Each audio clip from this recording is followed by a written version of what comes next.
कुंभ मेला, शस्त्रों की ट्रेनिंग होती, नागा साधु, खाली महाकुंभ, हमारा ये प्रयागराज महाकुंभ की बारी आई है तो ये और देखिए कि नागा साधु कुंभ मेले में। Ladies and gentlemen, welcome to कुंभ नगरी प्रयागराज। आज हम बात करेंगे एक ऐसे महाउत्सव की जो आस्था, भक्ति और स्पिरिचुअल विजडम का सबसे बड़ा प्रतीक है, कुंभ मेला। 144 साल बाद होने वाला ये महाकुंभ सिर्फ एक मेला नहीं बल्कि भारत की संस्कृति, धर्म और इतिहास का एक जीवंत प्रदर्शन है।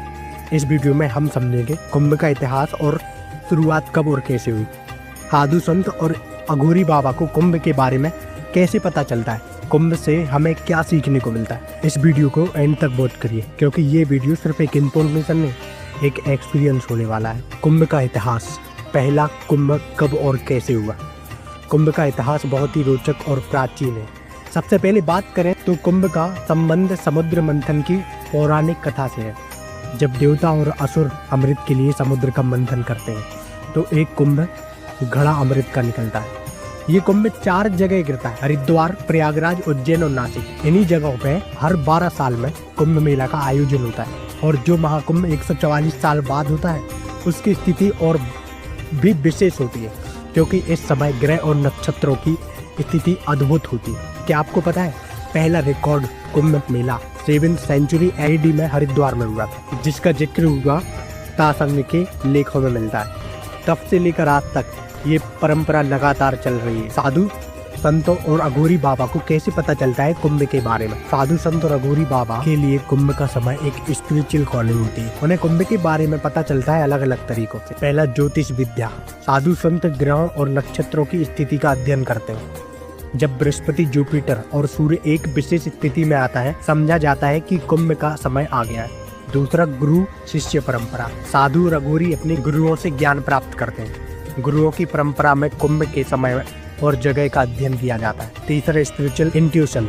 अघोरी और साधु संत अपने ध्यान और स्पिरिचुअल प्रैक्टिस के जरिए एक अलग ही कंफ्यूजन को एक्सपीरियंस करते हैं जिससे उन्हें पता चलता है कि कुंभ का समय नजदीक है।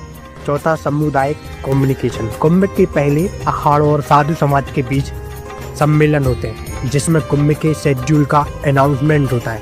यहाँ से ही उनका सफर शुरू होता है। कुंभ की भावनात्मक और आध्यात्मिक पहलू। कुंभ सिर्फ एक धार्मिक मेला, ये एक भावनात्मक अनुभव है जो हर इंसान के दिल को छू जाता है। पहला, शाही स्नान। कुंभ का सबसे बड़ा हाईलाइट होता है शाही स्नान। यहाँ साधु संत और करोड़ों की संख्या में भक्त पवित्र नदी में स्नान करते हैं जो पाप से मुक्ति और आत्मा की शुद्धि का प्रतीक। आस्था और महापर्व। कुंभ हमें सिखाता है कि आस्था का कोई सीमा नहीं, चाहे आप किसी भी धर्म, जाति या वर्ग के हो, कुंभ सबका स्वागत करता है। भक्ति और ज्ञान का संगम। यहाँ भजन, कीर्तन और प्रवचन के माध्यम से लोग स्पिरिचुअल विजडम प्राप्त करते हैं। हर प्रवचन एक नए ज्ञान का द्वार खोलता है। कुंभ से हमें क्या सीखने को मिलता है। कुंभ मेला सिर्फ एक रिलीजियस इवेंट नहीं है बल्कि एक जीवन का पाठशाला है। हमें यहाँ से कई महत्वपूर्ण ज्ञान मिलता है। Unity and diversity. अलग अलग कल्चर्स, लैंग्वेज और बैकग्राउंड के लोग यहाँ एक साथ मिलते हैं। ये सिखाता है कि आस्था और भक्ति सबको एक सूत्र में बांध सकती है। सेवा भाव। कुंभ में लोग चैरिटी और सेवा करते हैं। भूखों को खिलाना, कपड़े बांटना और मेडिकल कैंपस लगाना, ये हमें समाज का महत्व समझाता है। Spiritual awakening. योगा, ध्यान और प्रवचन के जरिए अपने अंदर की शांति और ज्ञान को प्राप्त करने के लिए ये एक अवसर है। नेचर का सम्मान। कुंभ के दौरान नदियों की सफाई और प्रकृति का महत्व समझने को मिलता है। ये हमें सिखाता है कि प्रकृति और इंसानी जिंदगी के एक दूसरे के लिए कितने महत्वपूर्ण है। कुंभ और मॉडर्नाइजेशन। आज का कुंभ पुराने समय के कुंभ से अलग है। मॉडर्न टेक्नोलॉजी और इंफ्रास्ट्रक्चर का इस्तेमाल करके एक सेफ और वेल ऑर्गेनाइज्ड इवेंट बनाया गया है। क्राउड मैनेजमेंट, ड्रोन्स और AI का यूज करके भीड़ को कंट्रोल किया जाता है। Clean night drive. गेट्स की सफाई और घाट की सफाई और सैनिटेशन पर खुद गवर्नमेंट और NGO काफी मेहनत करते हैं। कनेक्टिविटी, ट्रेन, फ्लाइट्स और होटल के जबरदस्त अरेंजमेंट्स इसे लोगों के लिए और भी एक्सेसिबल बनाते हैं। ये था महाकुंभ, एक अनोखा सफर।